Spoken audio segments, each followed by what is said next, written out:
네, 여러분, 복싱에서 죽을 힘을 다해 끝까지 싸웠던 김득구 선수가 있습니다. 여러분, 이 김득구 선수를 주인공으로 해서 만든 영화가 챔피언이라는 영화인데요. 이 챔피언의 영화를 보면 한 장면 중에서 이 김득구 선수가 여러 가지 또 폭행에 휘말리면서 굉장히 선수 생명이 어려워지는 그런 위기를 만납니다.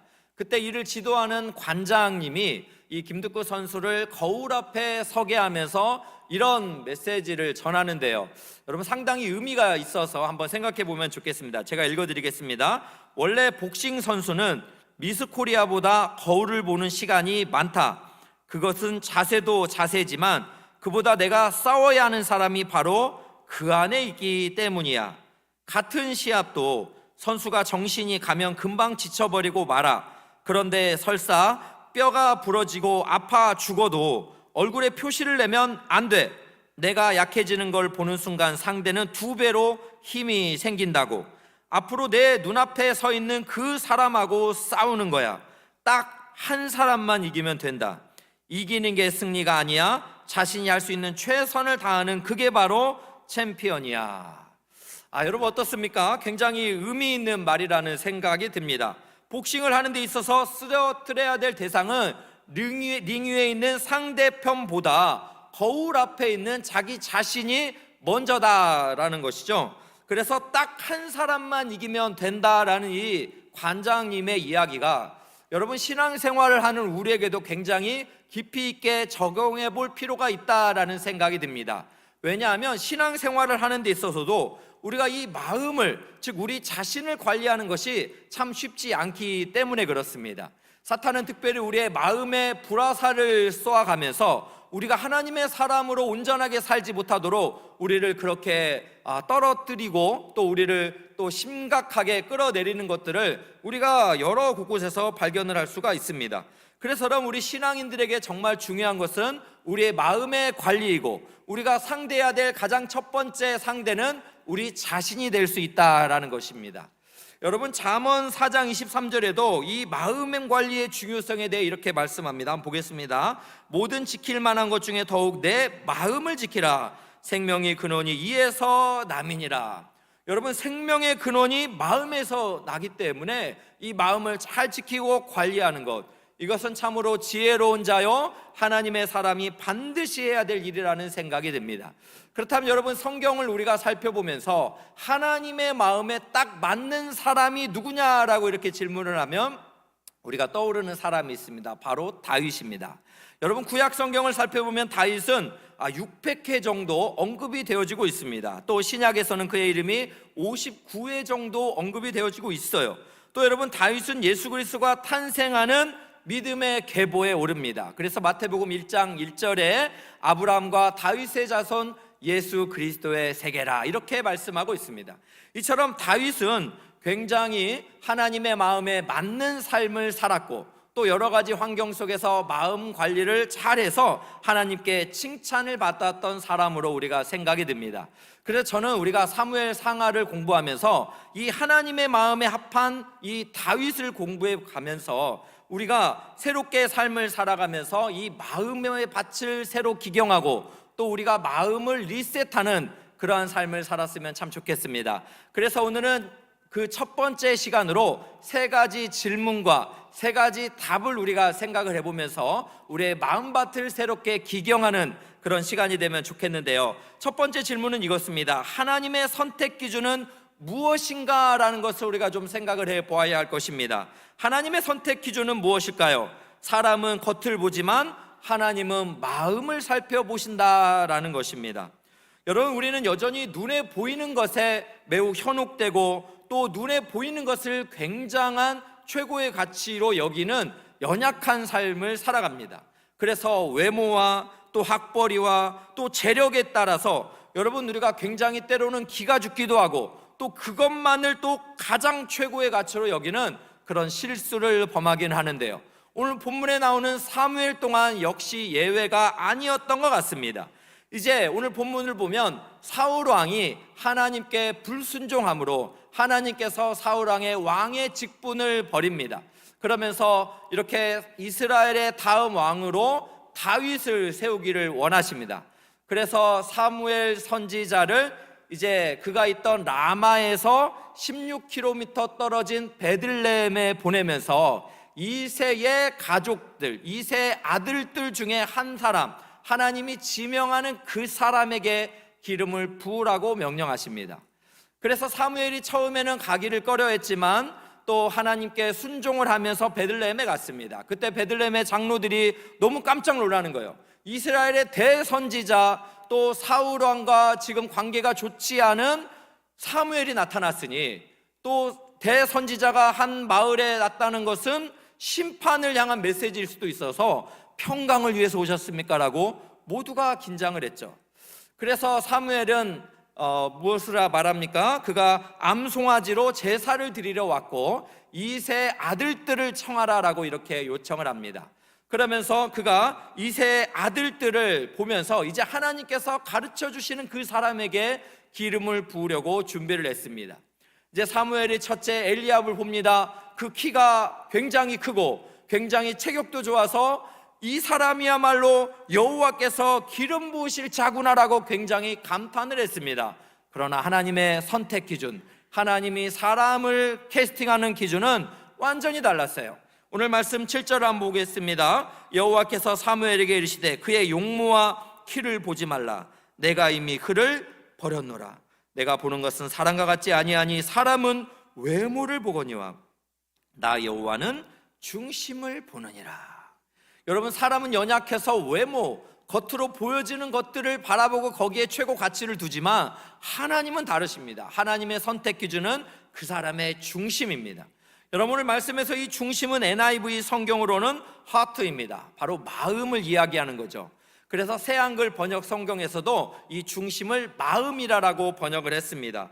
그렇다면 이 마음은 히브리어로 레브라는 단어인데 이것은 인간의 지정의를 어우르는 사람의 내면 세계를 이야기합니다. 즉 영적인 세계를 말하는 것이 바로 마음이다라고 우리가 이야기할 수 있습니다. 하나님은 사람을 겉으로 보는 것이 아니라 우리의 중심, 우리의 내면 세계, 우리의 영적인 세계를 하나님이 집중하신다라는 말씀입니다. 여러분, 그렇기 때문에 이 사무엘은 엘리압을 보고 감탄했지만 하나님이 아니라 합니다. 둘째, 아비나답이 나타났습니다. 혹시 그인가? 아니라 합니다. 셋째, 삼마가 나타났습니다. 역시 아니라 합니다. 이세 일곱 아들이 다 지나갔습니다. 여러분, 일곱이라는 숫자가 구약 성경에서는 완성과 성취를 뜻하죠. 그러니까 이세 아들 일곱을 다 보여줬지만 그 아들 안에는 결코 아무도 이스라엘의 왕이 없었다라는 것입니다.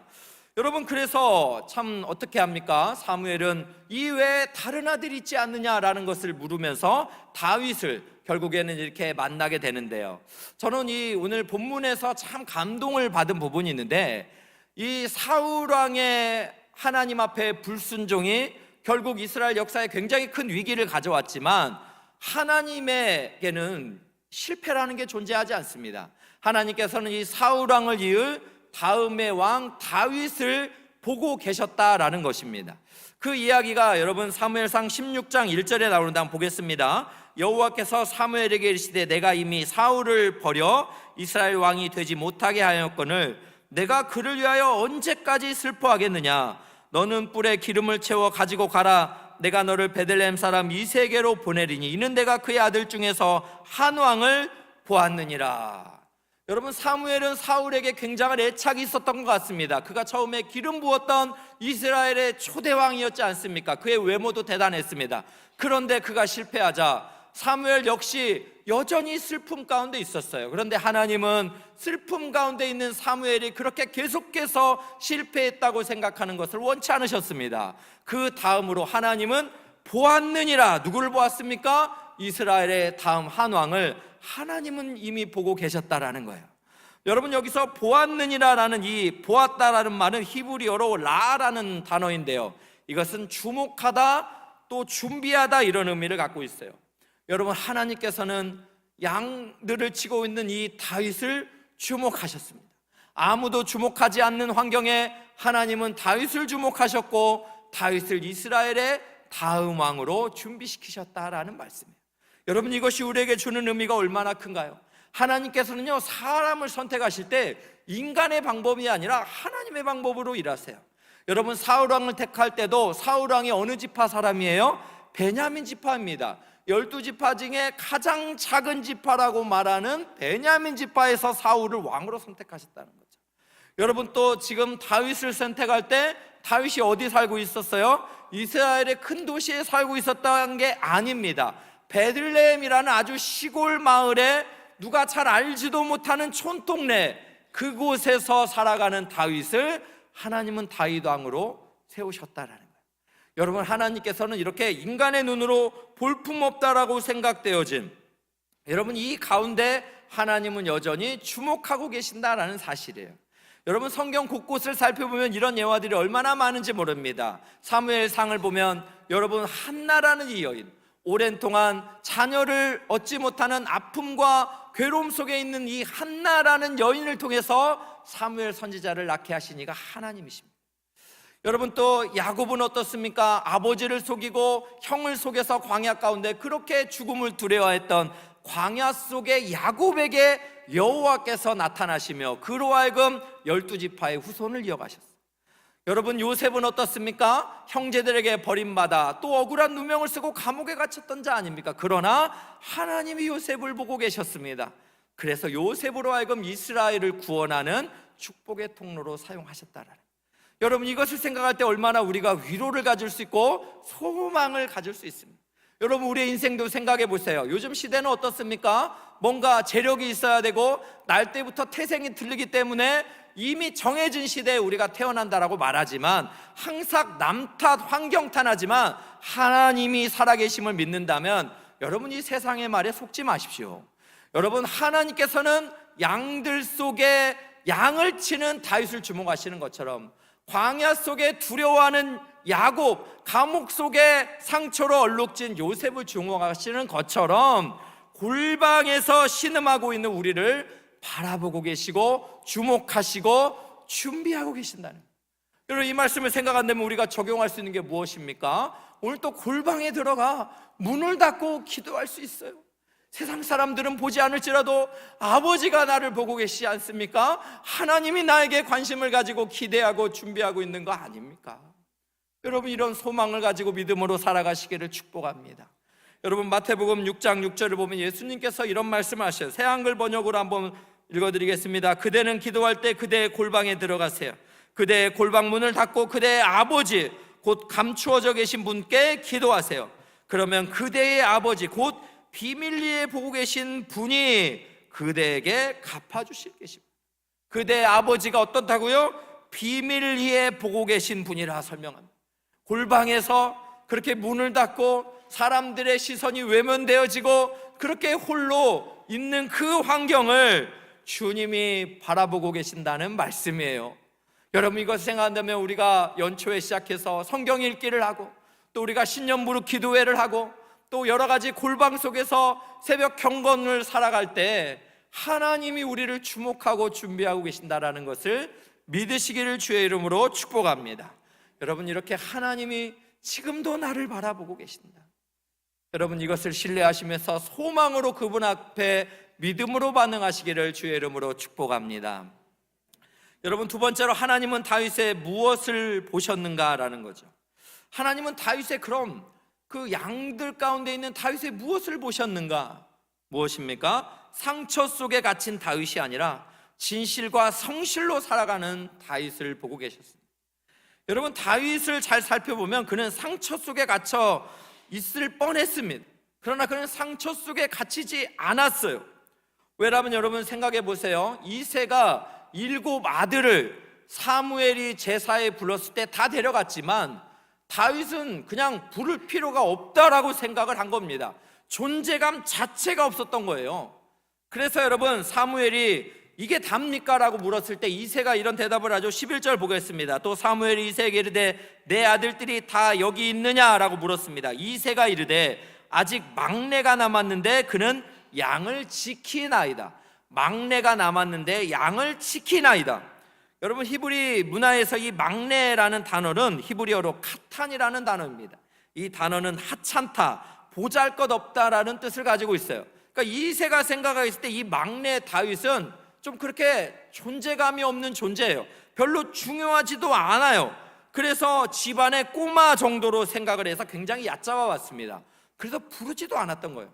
여러분, 이것을 또 확인해 볼 수 있는 근거가 사무엘상 17장에 있죠.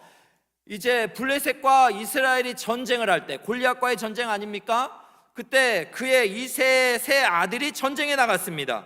그때 이 장성한 세 아들이 걱정이 돼서 이세가 그들에게 도시락 10덩이의 치즈죠, 갖다 주면서 그들이 살았는지를 보고 와라 이러면 되는데, 그들이 살아있는지 증표를 가지고 오라고 그렇게 다윗을 보래요. 다윗을. 아니, 얼마나 신뢰를 안 했으면, 얼마나 그의 말을 믿지 못하면 형들이 살았는지 증표를 가져와서 나에게 보여주라라는, 여전히 그 안에는 아버지가 다윗을 향한 불신이 담겨져 있다는 것을 우리가 생각해 볼 수가 있습니다. 여러분, 이런 어려움 속에서 살았던 다윗은 시편 27편에 다윗의 시죠, 그는 이런 고백을 합니다. 한번 보겠습니다. 10절입니다. 내 부모는 나를 버렸으나 여호와는 나를 영접하시리이다. 부모에게도 그가 표현할 수 없는, 그래서 마치 버림당한 것 같은, 그렇게 존재감이 느껴지지 않는 그런 수많은 삶을 살았지만 누가요? 여호와께서 나를 영접하신다는 이 믿음을 가지고 있어요. 여러분, 다윗은 형제들에게도 그렇게 대접받지 못했습니다. 시편 69편도 역시 다윗의 시인데 그가 이런 고백을 합니다. 8절 보겠습니다. 내가 나의 형제들에게는 객이 되고 나의 어머니의 자녀들에게는 낯선 사람이 되었나이다. 그의 형제들, 나의 어머니의 자녀들, 형제들 아닙니까? 객처럼, 손님처럼 낯선 사람으로 취급을 받았다는 거예요. 뭡니까? 형제들이 다윗을 왕따시켰다는 거죠. 요즘 시대로 보면 그를 별로 중요하게 생각하지도 않았어요. 그러기 때문에 다윗을, 이세의 아들 다윗을 사무엘이 함께 제사하는 그 자리에 그 먼 거리까지 가서 불러올 필요도 없었고 평소 업신 여겼기 때문에 이 중요한 행사에 다윗을 초청조차 안 한 겁니다. 여러분, 얼마나 이 가족으로부터 상처 속에 살을 법한 다윗 아닙니까? 실제로 우리도 그렇죠. 여러 가지 가족의 아픔 속에 아무것도, 상처 속에 있는, 그래서 괴로움 속에 있는 분들이 얼마나 많나요? 그러나 다윗은 그 안에 갇히지 않았어요. 여호와를 경외함으로, 하나님을 향한 신뢰함으로 주어진 일에 최선을 다했습니다. 진실함과 성실함을 가지고 충성을 다했습니다. 여러분, 우리가 좀 생각을 해본다면 이 양을 지킨 아이다, 이세가 표현하잖아요. 이 막내 이 다윗은 양을 지킵니다. 이 표현이 무엇이냐면 고대 근동에서 이 양을 친다라는 것은요, 굉장히 좀 험한 일이에요. 또 위험도 있습니다. 우리가 사무엘상 17장에 다윗이 양을 지킬 때 사자와 곰을 만나기도 하잖아요. 그러니까 이 험악한 일들 중에 하나가 양을 치는 일이에요. 근데 여러분, 잘 생각을 해보면 이 이세의 가족을 생각을 해볼까요? 이세의 아버지는 룻기서를 보면 오벳입니다. 오벳. 그리고 오벳의 아버지가 누구입니까? 보아스예요. 여러분, 룻기서에서 만나는 보아스는 얼마나 땅과 또 종들을 많이 둔 재력가 아닙니까? 이 지금 3대가 이어지는 이세, 그가 여전히 가지고 있을 땅과 그가 가지고 있을 재력이 얼마나 많았고 종들도 많았지 않겠어요? 그런데 이 양치는 일을 누구를 보냈다고요? 막내 다윗을 보냈다는 거예요. 여전히 이 부모에게는, 여러분, 이 다윗은 그렇게 중요한 존재가 아니었습니다. 그러나 다윗은 상처 속에 살지 않았어요. 그리고 주어진 이 양치기의 일이지만 하나님 앞에서 최선을 다했습니다. 그래서 여러분, 우리가 시편을 또 잘 보면 하나님이 다윗을 부르시는 그 시점이 어딘가를 생각해 봐야 돼요. 다윗이 술 먹고 허랑방탕한 그런 삶이었습니까? 아니에요. 그가 하나님께 부름받은 현장은, 하나님이 즉 주목하신 것은 무엇인가? 시편 78편 70절 71절 새번역성경에 이렇게 말합니다. 주님의 종 다윗을 선택하시되 양이 우리에서 일하는 그를 뽑으셨다는 거예요. 다윗을 어떻게 뽑으셨다고요? 양의 우리에서 양을 돌보며 일하는 다윗을 이스라엘 지도자로 하나님은 선택하셨다 말씀. 72절도 볼까요? 암양을 돌보는 그를 데려다가 주님의 백성 야곱과 주님의 유산 이스라엘의 목자가 되게 하셨다라고 말해요. 암양을 돌보는 그 현장을 속에 있는 다윗을 데려다가 이스라엘의 목자로 세우셨다는, 여러분 이것을 생각해 본다면 여러분 천대받던 그 양치기 목동 다윗이 하나님께서 이스라엘을 맡기는 하나님의 목자로 부름을 받았다라는 것. 그러니까 양치기에 성심을 다했던 이 마음이 이스라엘의 목자가 되어서 하나님을 경외하면서도 진실과 성실함으로 이어갔다라는 거죠. 여러분 그렇다면 적용할 게 뭡니까? 우리의 현재의 하나님 앞에 진실하게 성실하게 살아가는 그 삶이 결국 미래의 일들과 지속적인 연결고리가 있다라는 거예요. 대부분 사람들은 어떤 착각을 합니까? 내가 잠자다 일어나면 현재 일은 내가 막 참고 괴롭지만 견디고 미래의 어느 순간에는 짜잔 뭔가 대단한 일이 벌어질 거야, 이런 일확천금을 바라는 이런 생각을 가지고 있어요. 아닙니다. 여러분 우리에게 주어진 이 현장의 하루하루의 이 진실과 성실을 하나님이 보신다니까요. 그래서 우리의 현재는 바로 미래라고 이야기를 할 수 있는 거예요. 그렇다면 여러분의 현재 우리가 하루하루를 살아가는 일 앞에서 어떠한 마음으로 섬기고 계십니까? 여러분 이 현대인들이 많이 하는 이 3요 있잖아요, 아닙니까? 이걸요, 제가요, 왜요? 라고 우리가 우스갯소리로 5요도 있다고 그랬잖아요. 그래서 지금요, 정말요, 다시 물어보는, 뭐 소통을 해달라 이런 의미를 갖고 있대요. 또 나쁘게만 볼 건 아닌데, 여러분이 현재에 일하기 싫어하는, 그래서 현재에 주어져 있는 이 성실과 진심이 아니라 눈속임으로 그렇게 살아가며 섬기는 일이 얼마나 많은가요?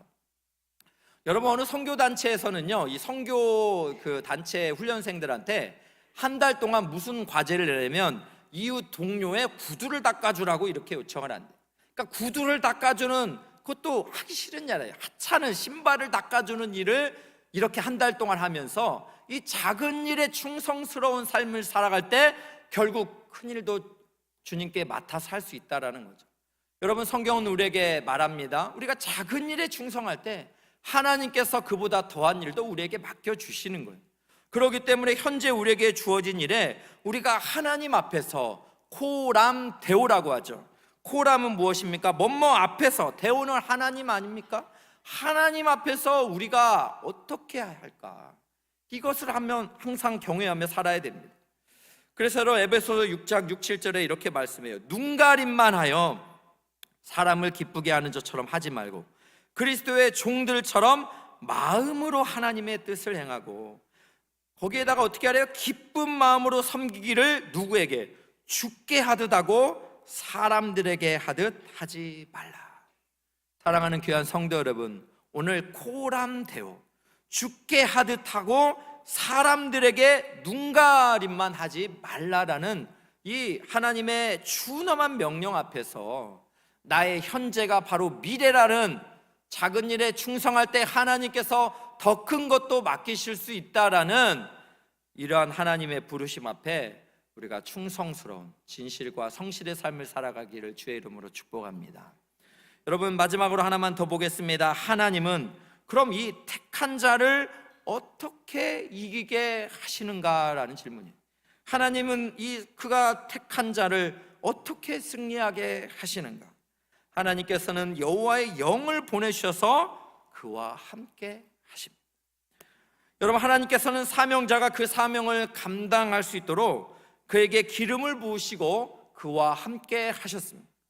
여러분 오늘 말씀도 잘 살펴보면 이제 사무엘이, 오늘 13절 한번 보겠습니다. 사무엘이 기름 뿔병을 가져다가 그의 형제 중에서 그에게 부었더니 이날 이후로 다윗이 여호와의 영에 크게 감동되니라.